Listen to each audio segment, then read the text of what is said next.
Cuando Alemania inició la Operación Barbarroja en junio de 1941, esperaba una victoria rápida como en Francia y Europa Occidental. Al principio, los Panzers avanzaron fácilmente por la estepa soviética, hasta que se enfrentaron a una máquina como ninguna que hubieran visto antes, el soviético T-34. De pronto, los cañones antitanque que antes dominaban batallas resultaban inútiles, como si chocaran contra una puerta de acero impenetrable. Ante esta bestia blindada, Alemania tuvo que replantear su estrategia, innovar y adaptarse para sobrevivir. En este video veremos cómo Alemania superó el impacto del T-34 y las estrategias que usaron para destruir esta poderosa máquina de guerra. El diseño de tanques es una carrera armamentista constante, no solo contra los tanques enemigos actuales, sino también los futuros. Ningún tanque puede ser invencible para siempre. Incluso el vehículo más blindado con el cañón más poderoso eventualmente se encontrará con un arma capaz de perforar sus defensas o con un oponente al que no pueda vencer. Si la tecnología no basta, el enemigo creará tácticas innovadoras para explotar debilidades. Así ocurrió con el legendario T-34, que los alemanes encontraron en el verano de 1941. Para mediados de 1941, los alemanes no eran ajenos a lidiar con los llamados tanques invencibles. Los primeros enfrentamientos con tanques pesados franceses y británicos, como los Matilda en Francia y el norte de África, demostraron que la táctica podía superar desventajas tecnológicas. Aunque los Matilda parecían imparables, la mala coordinación británica mostraba otra realidad en el campo de batalla. La defensa avanzó desorganizada y sin apoyo de infantería por fallas de comunicación.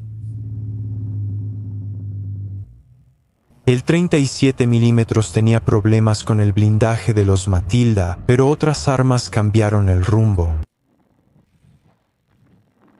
Algunos Matilda fueron víctimas de los cañones antiaéreos de 88 mm, que atravesaban su blindaje con facilidad. Otros fueron inmovilizados por la artillería de campaña, obligando a sus tripulaciones a abandonarlos. Cuando la infantería británica finalmente llegó, ya era demasiado tarde. Sin apoyo de tanques, no mantuvieron la posición y dejaron los vehículos atrás. Este encuentro demostró que incluso los tanques más poderosos podían ser neutralizados con buenas tácticas y coordinación, lección que los alemanes después usarían contra el T-34. Los primeros encuentros alemanes con el T-34 recordaron experiencias previas con los Matilda, pero dejaron una huella más profunda. Otto Carius, as de tanques alemán, recordó su primer encuentro con estos tanques soviéticos en julio de 1941 llamándolo un punto de inflexión. Los rusos aparecieron por primera vez con sus T-34. La sorpresa fue total. ¿Cómo era posible que los de arriba no supieran de la existencia de este tanque superior?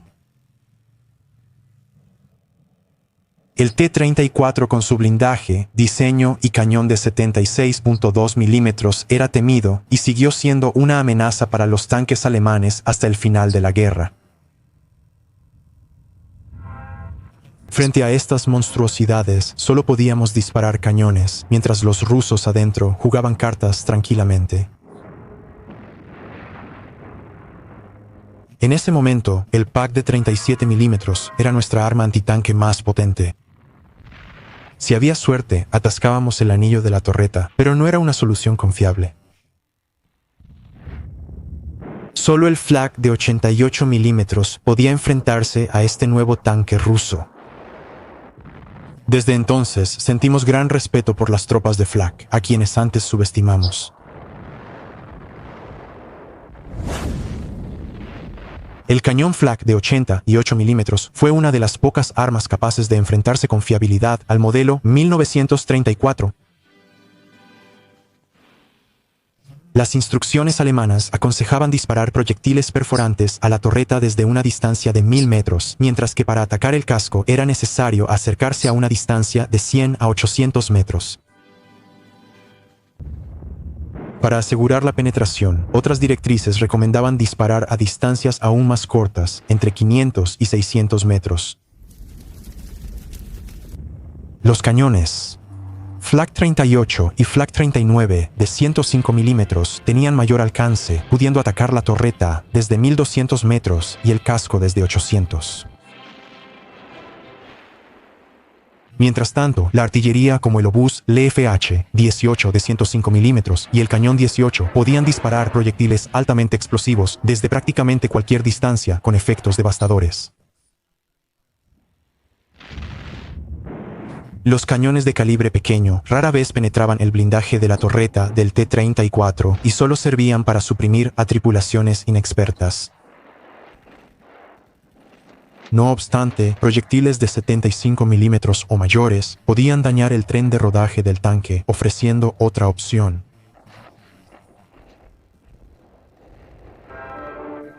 Autocarrius no fue el único en describir los retos de combatir al T-34 y las tácticas para enfrentarlo. El teniente general de la Bundeswehr, Heinz Geidecke, ex general de división en la Wehrmacht, reflexionó sobre estos métodos con una perspectiva más crítica. Solo teníamos el cañón antitanque de 37 milímetros, que luego llamamos el aparato para tocar puertas de tanques, pues el blindaje enemigo se hizo más grueso. El arma más temida y apreciada por nosotros era el cañón antiaéreo de 88 milímetros. Desafortunadamente, era incómodo, estático y tan grande como un granero.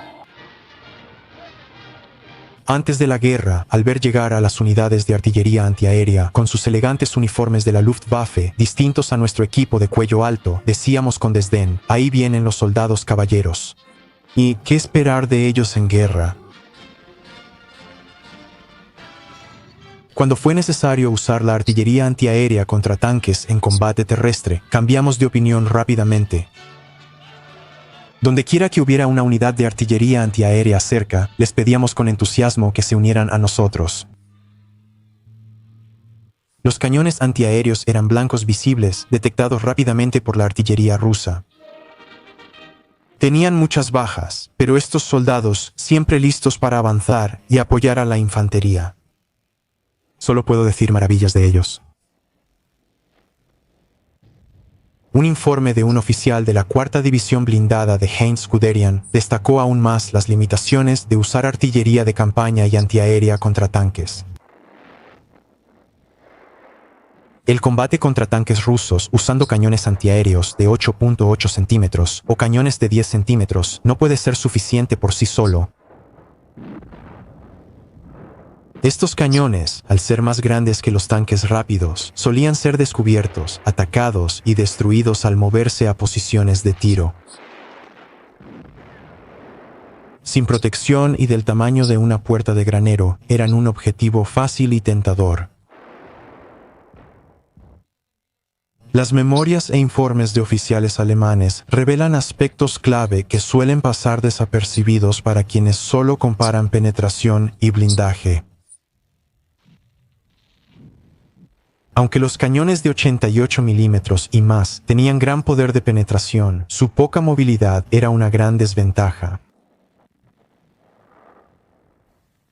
Las tripulaciones de cañones antitanque solían sobrevivir al mover rápidamente sus armas tras algunos disparos. Las tripulaciones de artillería y cañones antiaéreos no contaban con esta opción, ya que su gran tamaño los hacía blancos fáciles y difíciles de mover sin ayuda motorizada. El mismo problema impactó a los cañones antitanque pesados posteriores. Aunque eran menos visibles que los cañones antiaéreos, su peso los hacía inmóviles y dejaba expuestas a sus tripulaciones al ser detectados. Sin embargo, es inexacto afirmar que la artillería antitanque alemana era completamente indefensa. Mientras que el cañón PaK de 37 mm tenía dificultades contra el T-34, otras armas ofrecían mejores resultados. El PaK 38 de 50 mm no podía penetrar el blindaje frontal del T-34, pero sí los lados inclinados de la superestructura desde 700 metros. Incluso el fusil antitanque Panzerbuchse de 28 mm, pese a su tamaño, podía penetrar el blindaje lateral del T-34 a 400 metros si el disparo evitaba las ruedas de rodaje.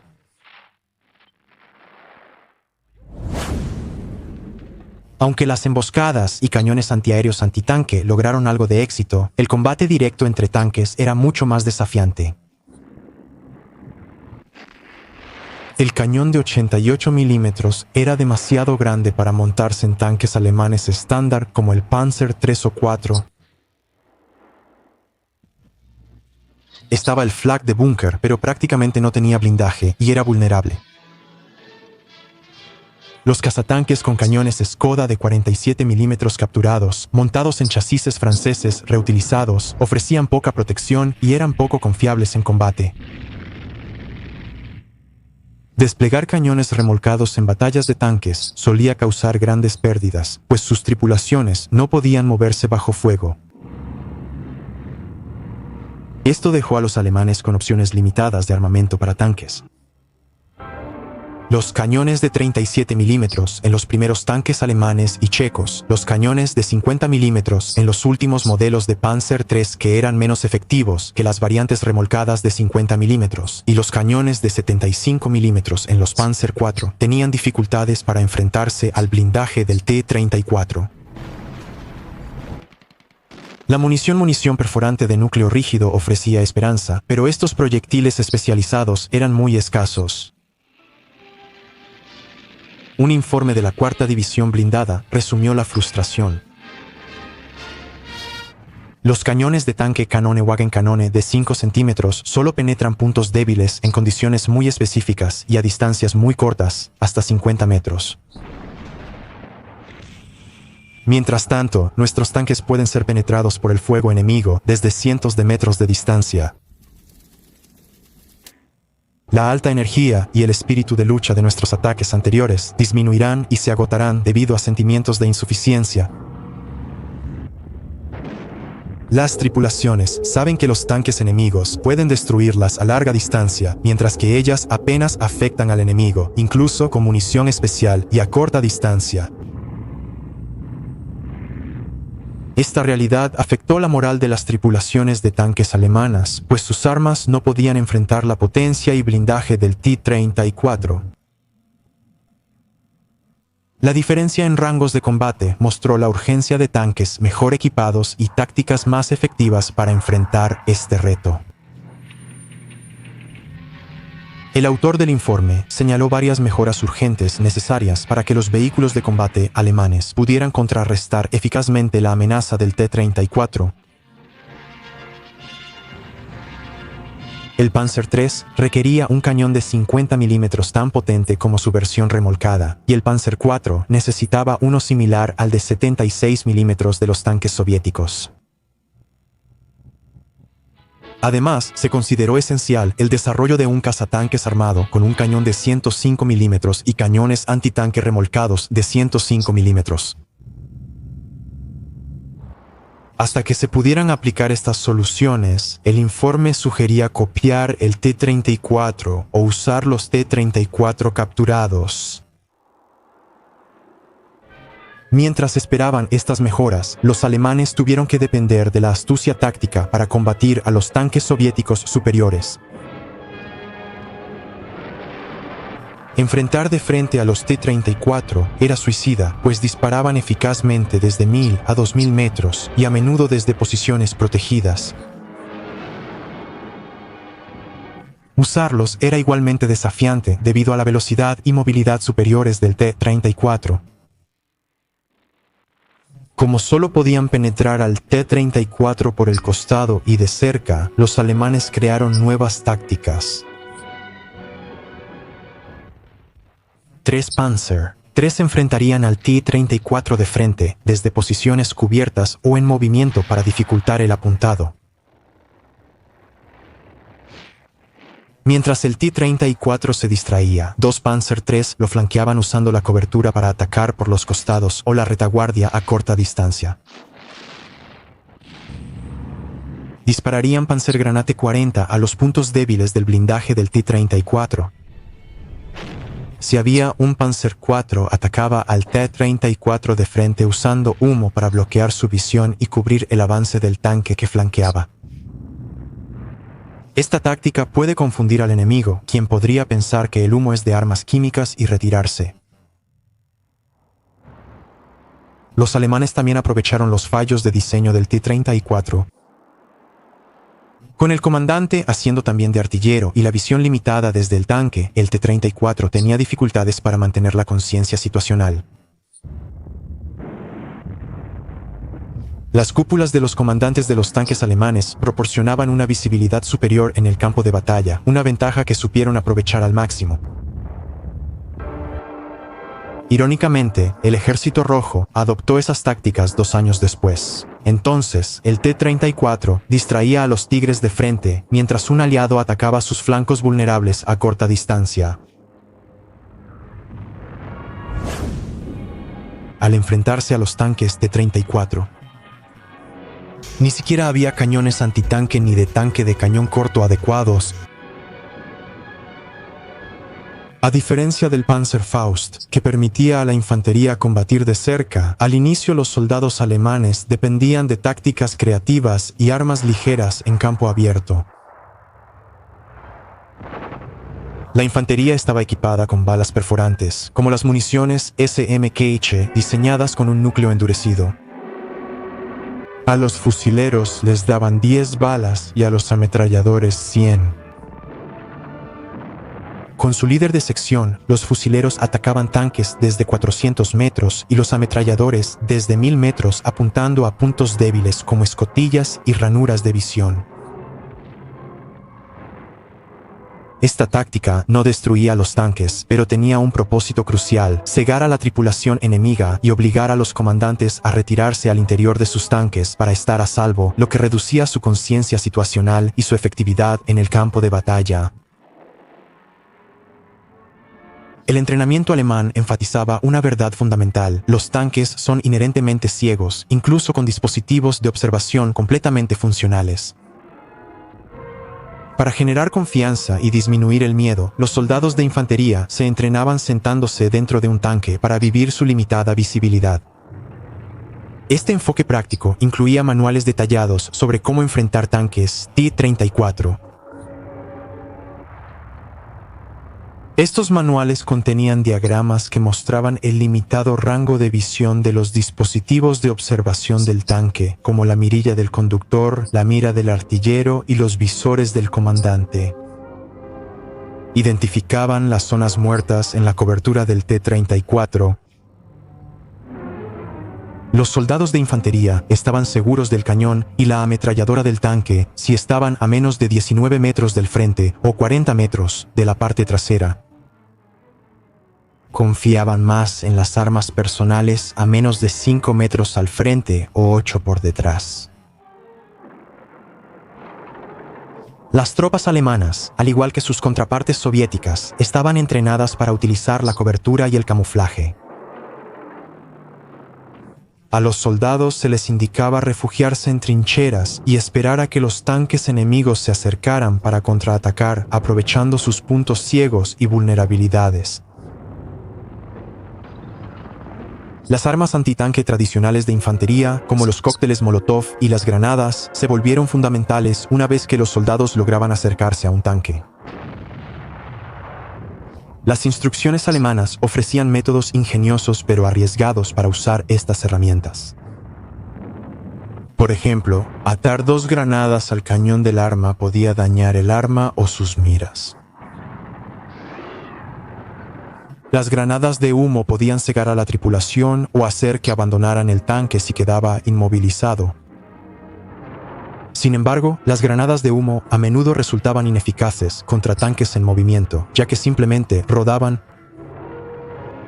Algunas tácticas eran incluso más poco convencionales. A los soldados se les indicaba subir a la cubierta del motor, cortar las rejillas sobre la transmisión y lanzar una granada o gasolina para incendiar el tanque desde dentro. Quienes no tenían herramientas ni explosivos usaban un balde de lodo como arma improvisada, cubriendo los dispositivos de observación del tanque para cegar a la tripulación. Aunque la practicidad de estos métodos era dudosa, especialmente considerando la presencia de infantería enemiga y el peligro inherente de subirse a un tanque, su inclusión en los manuales de entrenamiento cumplía un propósito psicológico importante. El objetivo era contrarrestar el miedo a los tanques Christie de 26 toneladas que muchos soldados alemanes creían ocultos tras cada arbusto en el verano de 1941.